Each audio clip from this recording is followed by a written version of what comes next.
যে সকাল সকাল আমাদের বাড়িতে সবজি এসছে, লাল শাক। মানু লাল শাকটা ভালোবাসে, তা এর জন্য দেখো বর্ষার সবজি এখন মোটামুটি ভালো হবে না। এই যে দেখো কেমন পোকা, বেছে বেছে নেব তাও লাল শাক। আর বিশাল দাম সত্যি, মানে বাবাও এসে বলছে কেন বেগুন ভাজা করবো, ঘি আলু সিদ্ধ বেগুন ভাজা, লাল শাক হবে সকালবেলা, ঘি আলু সিদ্ধ বেগুন ভাজা লাল শাক হবে সকালবেলা। তো যেহেতু বেগুন এনেছে, বাবা মশা, তো হচ্ছে বললাম না গন্ডগোল হচ্ছিল দিকে। তো এই যে বেগুন আর ভেন্ডিগুলো বেশ সুন্দর আছে, দেখো একদম কচি, আজকেই করে ফেলতে হবে। আর পটল আর মিষ্টি কুমড়ো, দেখো মিষ্টি কুমড়োর গায়ে কি নোংরা, তো এটা পরিষ্কার করে সাইড দিয়ে কেটে পরে ফ্রিজে রাখতে হবে। আর কাঁচা লঙ্কা আছে, কাঁচা লঙ্কাগুলো বেছে রাখতে হবে। কাঁচা লঙ্কা আছে, তবু কাঁচা লঙ্কা নিয়ে এসছে। তো সকালবেলা আজকে সবজি দিয়ে শুরু করলাম। বাবা হ্যাঁ দাদা, হ্যাঁ বোটাগুলো ছাড়িয়ে রাখতে হবে, যেগুলো খারাপ ওইগুলো রান্না করে ফেলতে হবে, আর এইগুলো বোটা ছাড়িয়ে রাখতে হবে। এই ভাত বসিয়ে আমি সব করে নেবো। তো এইদিকে আমার জামা কাপড় কাচা হয়ে গেছে, রয়েছে এখনো মেলা হয়নি, আজকে বেশ আকাশটা পরিষ্কার আছে। তো চলো ভিডিওটা শুরু করি। তো এইদিকে লাল শাক বেছে টেছে নিলাম, আর রোদটা যেহেতু উঠেছে তাড়াতাড়ি আজকে কিন্তু জামা কাপড়গুলো কেচে নিই। কালকে কিছু ভেজা আর কি জামা কাপড় আছে। তো মশারিটা আর কি এই যে বর্ষা এসছে না, যদি না ধুই না, এমনি কিন্তু ঘরে এই যে 3-4 দিন ছিল, তো মনে যেন কি এখন ফ্যানের হয় কেমন একটা গন্ধ গন্ধ হয়ে যায়। তো মশারিটা এই বর্ষার সময় বেশি গন্ধ হয়, তো এই কারণে মানে ভাবলাম যে রোদ উঠেছে, আবার কোন দিন বৃষ্টি হবে, মশারি শুকাতে সেমন একটা টাইম লাগে না, তবুও যতটা পারি কাচাকুচি শুরু করি। তো আমারও হচ্ছে জামা কাপড়গুলো সব কেচে নিলাম, নাইটি টাইটি বাসি যা ছিল আর কি সব কেচে নিয়েছি, কারণ যাব তো বাজারে, তো এই কারণেই আর কি তাড়াতাড়ি করছি। বাজারে যাব বলতে ব্যাংকে কিছু কাজ আছে, তো সেইগুলো মিটাবো। তারপরে আমার যে টিকিট কেটেছিলাম সেই টাকাটা এখনও কিন্তু ঢোকেনি। তো রেলের যে একটা নাম্বার আছে সেই নাম্বারে ফোন করে পিএনএন নাম্বার আর কি দিলাম, দেওয়ার পরে বলল একটা মেল আইডি দিয়েছে, বলল ওটাতে মেল করতে হবে। তো মানে রেলের ব্যাপারে তো কীভাবে করতে হবে অতটা বুঝতে পারছিলাম না। তো আমরা যেই দোকান থেকে টাকা পয়সা তুলি তারপর ওষুধ আনি, তো ওদের ভাবলাম কি যে ওখান থেকে গিয়ে করব, কারণ ও ভালো পারে। তো যাই হোক রান্নাবান্না করতে লাগি, মানুকে তো পড়াতে আসবে। তো এই যে সকালবেলা শাক ভাত করবো।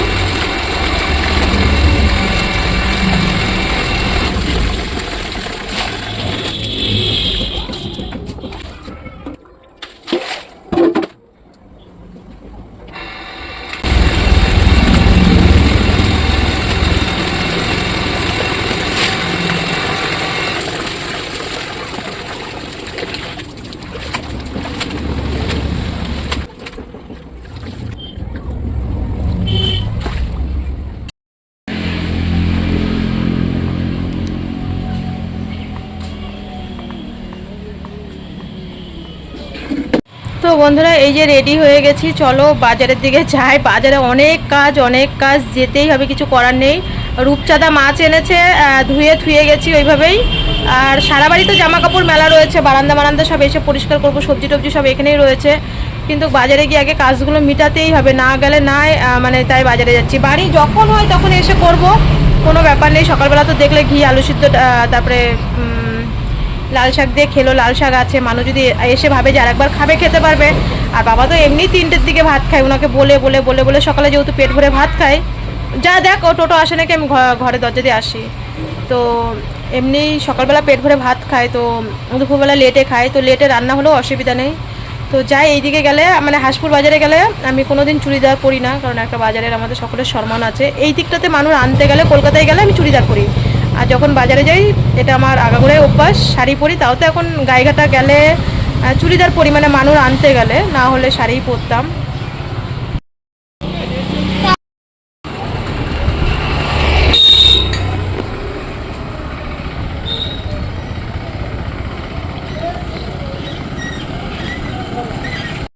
বাজারে এসে প্রথমে মেল করলাম, দেখা যাক কি বলে। মানে বললো তো 1 সপ্তাহের মধ্যে টাকাটা ঢুকবে, 1-2 টাকা না, 4,000 টাকা।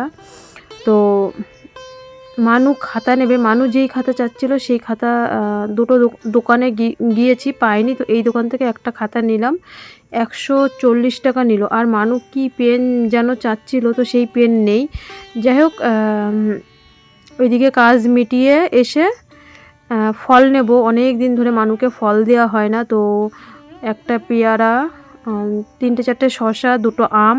হ্যাঁ, এই বছর না আমই খাওয়া হয়নি, কত আম পচে গেছে, লাস্টের দিকে পোকা হয়ে গেছে। তো যাই হোক, মানু বলছে মা নেবে আম? তাই বললাম ঠিক আছে তুই নে, তোর যেটা পছন্দ হয়, যা পয়সা লাগবে। তো মানু 2টো আম নিল, 3টে শসা, একটা পেয়ারা, 2টো আপেল, একটা নাশপাতি। তো 200 টাকার ফল হলো। এই যে এই কয়টা ফল 200 টাকা। বন্ধুরা, এই যে আসলাম 12:30, মানে কয়টা বাজে দেখি তো, হ্যাঁ 12টা 25 বাজে। তো 12:30 বাজতে গেছে। তো এখন আবার রান্নাবান্না করতে হবে, কত কাজ রয়েছে। কি হ্যাঁ হ্যাঁ, তুই আমার কাছে পাস এই টাকা, মানে ও খালি আমার কাছে টাকাই পায়। আবার বলছে যে আমি কারোর কাছে ধার চালে পাই না। আমি বলছি তুই ধার চালে পাবি কি, তোর ঋণই তো আমি শোধ করতে পারি না, তা তুই আমার কাছে ধার চেলে পাবি কি করে? তোর ঋণই তো আমি শোধ করতে পারি না কোনো দিন। ও নাকি এখনও 150 টাকা পায়, এখন ভাড়া দিয়েছে 50 টাকা। তো খাতা নিয়ে এসছি। মানুষ এই আগের দিনকে আমার সাথে হাবড়াই গেল রেলের, ওই যে রেলের টিকিটের যে টাকাটা ঢোকেনি, সেদিনকেও একটা জুতো কিনবে বলে আমার সাথে গিয়েছিল, কিন্তু সেদিনকেও কেনা হয়নি। আবার আজকেও বাজারে যেই জুতো কিনবে সেই জুতো আজকেও বাজারে পায়নি। তো জুতোটা কিনতে পারি। আর হচ্ছে রেলের ওই মেল করলাম, ওখানে মানু কালকে ফোন করেছিল। তারপরে ফোন করার পরে বললো একটা নাম, মানে ইমেল আইডিতে একটা নাম্বার দিয়েছে, তো সেখানে মেল করব। তো ওদের মানু প্রথমে রেলের তো ব্যাপারটা যদি কিছু ভুলভাল হয়, তো আমরা যেই দোকান থেকে টাকা পয়সা তুলি, তারপরে ওই ওষুধ আনি আর কি। এক ভাইয়ের ওষুধের দোকান, আর এক ভাইয়ের হচ্ছে এইসব কম্পিউটারের মানে কম্পিউটারের কাজ হয়। তো ও বললো আঙ্কেল, ওই দোকানে মানুষ টাকা পয়সা তুলতে যায়, তো যে আঙ্কেল আমি একটু মানে এইভাবে মেল করব, তখন দেখিয়ে দিল। আর ওর কম্পিউটারের থেকেও করলাম মেলটা। তো মেল করেছি, দেখা যাক কি রিপ্লাই দেয়। 1-2 টাকা না, 4টে 1000 টাকা,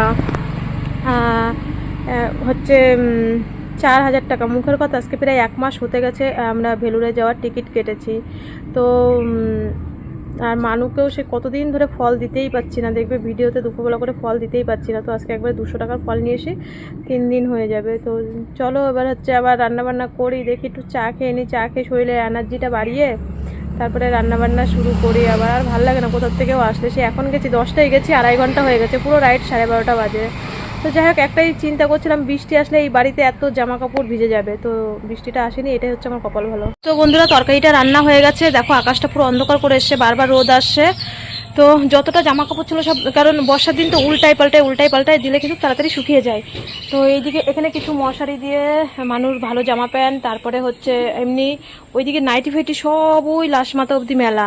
তো এই দেখো আবার অন্ধকার করে এসে, তা ভাবছি মানুষ স্নান করছে, আনছি বাবা তাহলে কিছু জামা কাপড় তুলে তারপরে মা মেয়ে ভাত খাবো, কারণ খেয়ে দে তারপরে সব কাজ করি।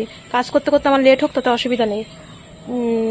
আগে কটা মানে খাওয়া দাওয়া করে নিই তারপরে, কারণ প্রায় 1:30 বাজতে গেছে। মাছ রান্না করব, তা ভাবছি যে আগে কিছুটা জামা কাপড় তুলে নিয়ে তারপরে আর কি রান্নাবান্না করি। দেখো হাওয়াটা কিন্তু সুন্দর দিয়েছে, 2 দিন ধরে না বেশ ভালো হাওয়া দিচ্ছে। বৃষ্টি তো হবেই, এই যে বর্ষার দিন, মাত্র তো আষাঢ় মাস এখনও শেষ হয়নি, এখনও শ্রাবণ ভাদ্র মাস, 2 মাস, মানে 30 এই 60 দিন তো মানে ভীষণ জ্বালাবে। কত দিনের মধ্যে তুলতেই টাইম শেষ হয়ে যাবে। তো জামা কাপড় তুলে তারপরে রান্নাটা করে নিলাম। রান্না করে চলো, দেখো মানে কি এই বারান্দার পিরান না মাটিগুলো কেটে যাচ্ছে। ভাবছি বস্তা দিয়ে ঢেকেই রাখতে বলেছিল মানুর বাপিও আমাকে ফোন করে বলেছিল যে বারান্দার পিরা দেখবা মাটি কেটে কেটে নিয়ে যাবে। এই দেখো আবার হট করে রোদটা এসছে, এই অন্ধকার দিল এই রোদ এসছে। তো সকালবেলা রান্নাবান্না করে যে চলে গেছি, গোছানো হয়নি, বললাম না এসে গোছাবো, যখন হয় আস্তে ধীরে ধীরে করতে লাগি। এখনও ভিডিও এডিটিং, ভয়েস সব কিছুই বাকি রয়েছে। তো যেটা পিড়ার কথা বলছিলাম, তো পিড়াতে দেখো অনেকে ডুয়া বলো, বা আমরা পিড়াও বলি, পিড়াটাই বেশি বলি, এখানে এসে আর কি শিখেছি। বাবার বাড়িতে ডুয়া বলি, এখানে পিড়া বলি। তো কি বলো তো, পিছন থেকে মাটি কেটে কেটে এনে দিতে হয়। তোর বাপিও ভিডিওতে দেখে বলেছে যে বস্তা দিয়ে ঢেকে রাখবে। ওই যে বাবার বাড়িতে চলে গেলাম 3 দিন, মামার বাড়িটারই ঝামেলা গিয়ে। আর খুবই তো বৃষ্টি হয়েছে কদিন, তোমরা দেখেছো, দেখতে সত্যিই বাজে লাগে। তো খুব শিগগিরই আমি এই মানুর কলকাতায় নিয়ে যাব কি না যাব, এটা নিয়ে একটা ভীষণ চিন্তায় রয়েছি। এই কাজটা দেখি কি করা যায়। তো এই একটা সিদ্ধান্ত নিতে হবে। দেখতে দেখতে একটা মাস টাইম চলে এসে ভেবেছিলাম আমি এই মাসে ভেনিসেকশন করবই না, এরকম একটা সিদ্ধান্ত নিয়েছিলাম আগের মাস থেকেই। মানুষ ভেনিসেকশন করলেই শরীর খারাপ হয়, মানে শরীর থেকে রক্ত বের করলে। তো ভেবেছিলাম যেহেতু 5 মাস না 6 মাস হয়েছে, দেখতে হবে আমার ডায়েরিতে। তো বন্ধুরা, উঠান ঝাঁট দিতে দিতে বৃষ্টি নেমে গেছে। ভাবছি উঠান ঝাঁট দিতে পারবো কি পারবো না, জামা কাপড় তুলতে পারবো কি না পারবো। তো উঠান ঝাঁট দিয়ে জামা কাপড় তুলে নিয়ে এসছি। এখন স্নানটা করে নিই, মাথাটাও যন্ত্রণা করছে, কারণ এই দেখো বাজারে গেছি 2-2.5 ঘন্টা, সেই 2.5 ঘন্টায় আমার বাড়িতে কত কাজ হয়ে যায়। 10টায় গেছি, 10টারও আগে গেছি, এসছি 12:30টায়, তো সেই 2.5 ঘন্টায় কাজ হয়ে যায়। তো এর জন্য লেট হয়ে যায় কাজে। তো এখন বাজে 4:30 বেজে গেছে। আমি সেই ভিডিও কখন আপলোডে বসিয়েছি, তখন বৃষ্টি হচ্ছিলো, তারপরে দেখো একটুখানি বৃষ্টি হয়ে কমে গেছে। তো জামা কাপড় সব এখানে আবার এইভাবে ভেজা জামা কাপড় সব রয়েছে। আর কি করব, তারপরে স্নান করে সামনে কোনো রকম সিঁদুরটা পরেই মাথাটাও আছড়াইনি, ভাত খেয়ে আমি তাড়াতাড়ি ভিডিও এডিটিং করে ভয়েস দিয়ে বসেই রয়েছি। ভিডিও আমাদের মানে যারা ভিডিও করে তারা জানে, কিন্তু যারা ভিডিও করে না তারা জানে না। ভিডিওর অনেক নিয়ম থাকে, তো চেকিং হয়, মানে আমার ভিডিওতে কোনো ভুলভাল কিছু আছে কি না। তখন ইয়েলো ডলার চলে আসে। যেমন মাঝখানে আমার যেদিনকে মামা চলে যায়, তো আমি একটা ছোট ক্লিপ লাগিয়েছিলাম, তো সেই ভিডিওটাতে আমার ইয়েলো ডলার চলে এসেছিলো। তো আমাদের ভিডিওতে যদি কোনো ভুলভাল হয় তাহলে ইয়েলো বা যদি কোনো জিনিস দেখায় ইয়েলো ডলার চলে আসে, তার মানে কি তুমি ভিডিওটার থেকে পয়সাটা পাবে না। বাচ্চারা খালি গায়ে থাকলে, জামা প্যান্ট না পরা থাকলে। তো আমার ভিডিওটা আজকে না খালি চেকিং হচ্ছে। আমি কখন থেকে বসে রয়েছি, মানে আমার আর ভালো লাগছে না। 4:30 বেজে গেছে, ফোন 13% চার্জ হয়ে গেছে। আমি বলছি কি, মানে ওই বসিয়ে দিয়ে দেখছি, দেখতে দেখতে ফোন চার্জ 13% হয়ে গেছে। আমি বলছি কি যে আজকে ভিডিওটা কেন এরকম হচ্ছে 4:30 বেজে গেছে। যদি ভিডিওর কিছু হয়, আবার পোস্ট করতে গেলে কমসে কম 30-35 1 ঘন্টা টাইম লাগে।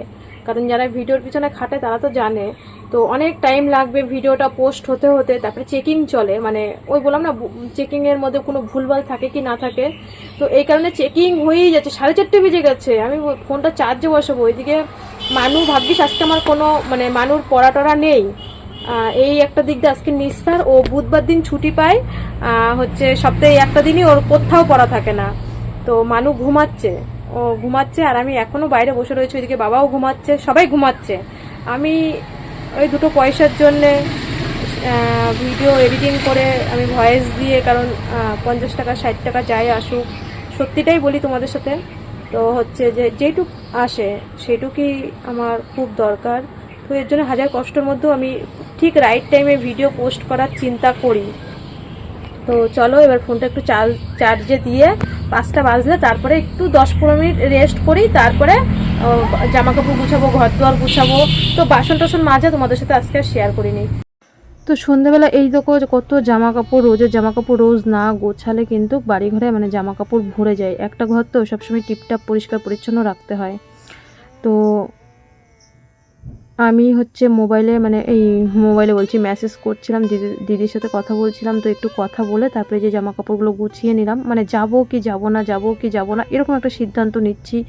কি করব বুঝতেও পারছি না, কারণ তোমাদের থেকে ডিসিশন নিই। তোমরা আমার কত মানে কিছু আমাকে ভুল হলে ভিডিওতে সেটা ধরিয়ে দাও, বা তোমরা সবাই বলো যে রূপা এটা করো, ওটা করো, দিদি এটা করো, বোন এটা করো। আমি কিন্তু সেইভাবেই চলি, তোমাদেরকে আমি আমার ফ্যামিলির সদস্য ভাবি। তো দেখা যাক কী করি, তোমাদেরকে সবটা বুঝিয়ে বলবো। তো এখানে বাবাকে চা দিয়ে আসলাম। মানু আজকে ও দাদুকে বললো, দাদু একটু পাউরুটি আনো না, আমাদের দোকানে এখন না পাউরুটি তুলি না, তার কারণ হচ্ছে ওই যে গরমের জন্য আর কি। তো মিষ্টির দোকান থেকে এই যে পাউরুটি কিনে এনেছিলো, বাবাকে 3 পিস রুটি দিলাম আর চা দিলাম। আর মানুর আর আমার এই যে চা আর হচ্ছে রুটি, চলো বাবাকে দিয়ে এসে তারপরে আমরা খাবো।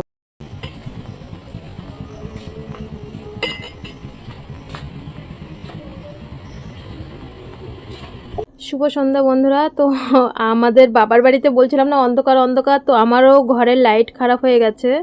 তো আজকে বাজারে গেছি, ভেবেছিলাম আনবো, তো আবার ওই দিকটাতে বাজারে যেতে হবে, তো মানে ইলেকট্রিকের দোকানে, তো এই কারণে আনতে পারিনি। তো আমার ঘরটাও এখন অন্ধকার অন্ধকার হয়ে গেছে, একটা লাইটে একটা দামি বড় ডুম আনতে হবে। ঘরটা কেমন অন্ধকার অন্ধকার। তো বন্ধুরা, তোমাদের থেকে তো সব কিছু ডিসিশন নিই, বা তোমরা বলো মানুর আগের মাসে দেখতে দেখতে মানুর আবার ভ্যানিসেকশন রক্ত বের করার টাইম হয়ে যাচ্ছে।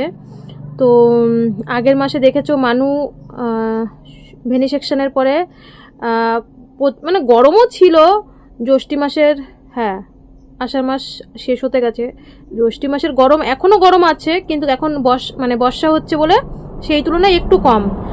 আর মানে আগের মাসে মানুর রক্ত বের করার পরে প্রচণ্ড শরীর খারাপ হয়েছে, কত দিন মানে শরীর খারাপ লেগেই ছিল। তো আমি সিদ্ধান্ত নিয়েছিলাম, মানুর মনে হয় 5 মাস না 6 মাস, আমার ডায়েরি দেখতে হবে, স্যার তো বলেছে কারণ মানুর প্রচুর আয়রন রয়েছে 5400। তো আমাদের দেখতে দেখতে আর হাতে গোনা একটা মাস আছে ভেলোরে যাওয়ার, তো 4 মাসের মাথায় আবার আয়রন টেস্ট করব। তো বলেছিল আয়রনটা কমানোর জন্যই তো ভেনিসেকশন করা, মানে রক্ত বের করা। 5400 মানে অনেক, 500তে আসলে তারপরে গিয়ে আয়রন ঠিক থাকবে। তো আয়রন ওষুধ তো খাইয়েই যাচ্ছি। এবার স্যার বলেছিল 1 বছর করতে হবে, তো 5 মাস না 6 মাস করা হয়ে গেছে। যাই হোক আমার ডায়েরি দেখতে হবে। ভেবেছিলাম যে আগের মাসে শরীর খারাপ দেখে আমি সিদ্ধান্ত নিয়েছিলাম এই মাসে ভেনিসেকশন করব না এই মাসে। তো আগের দিন আমার দিদি ফোন করেছিল, আমি বললাম দিদি এই মাসে ভেনিসেকশন করব না। দিদি বলছিল হ্যাঁ গেল মাসে তো মানুর হচ্ছে শরীরটা খারাপ গেছে ভেনিসেকশন করার পরে, তো গরমের মধ্যে ভাবছিলাম যাব না। তো আবার তো সামনের মাসে গিয়ে ভেলুরে করতেই হবে। 18 তারিখে আমাদের হচ্ছে টিকিট, 20 তারিখে নামবো, 20 তারিখে গাইনোলজি দেখবে, মানে হরমোনের ডাক্তার দেখবে, 6 মাস কমপ্লিট হবে। আর হচ্ছে 21 তারিখে স্যার দেখবে, 22 তারিখে ভেনিসেকশন করবে, 23 তারিখ আমরা মাঝখানে থাকবো, 24 তারিখ আমাদের রিটার্ন টিকিট। তো ভেবেছিলাম আমি এই মাসে করবো না, যে এই মাসটা গ্যাপ দিই। তো আমি ওই বাড়িতে যখন গেলাম, আমি যেদিনকে মামার বাড়ি গেছি ওই দিনকে অভিভাই ফোন করেছিল, আমাদের পুচুকেও ভালোবাসে, তো তোমরা সবাই ভালোবাসো, তো ফোন করেছিল। তখন মানু বলছে যে মামা এই মাসে ভেনিসেকশন করবো না। বলছে কেন করবা না?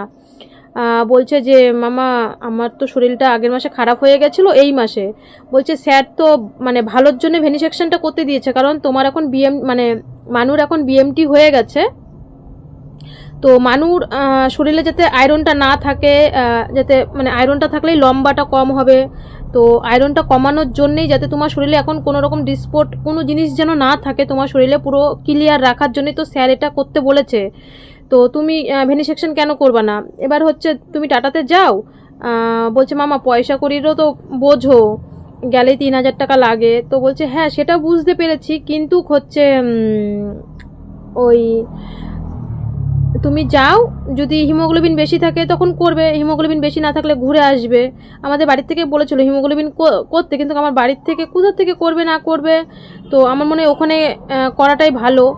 তো বলছে স্যার এটা ভালোর জন্যই তো করতে বলেছে, তো স্যারের পারমিশন না নিয়ে তুমি ভেনিসেকশন করবে না এই মাসে। যদি আয়রনটা বেশি বেশি তো থেকে যাবে, কারণ রক্তটা যদি হিমোগ্লোবিনটা যদি বেশি মানে বেড়ে যায়, তো কি করব মানে ডিসিশন খুঁজে মানে বুঝতে পারছি না। অভিভাই বলল না, স্যারের কাছে জিজ্ঞাসা করে নেওয়াটাই ভালো, এইবার ভেনিসেকশন করে আসো, করে এসে 2 দিন বাড়িতে রেস্ট নেবে, কোথাও পড়তে যাবে না,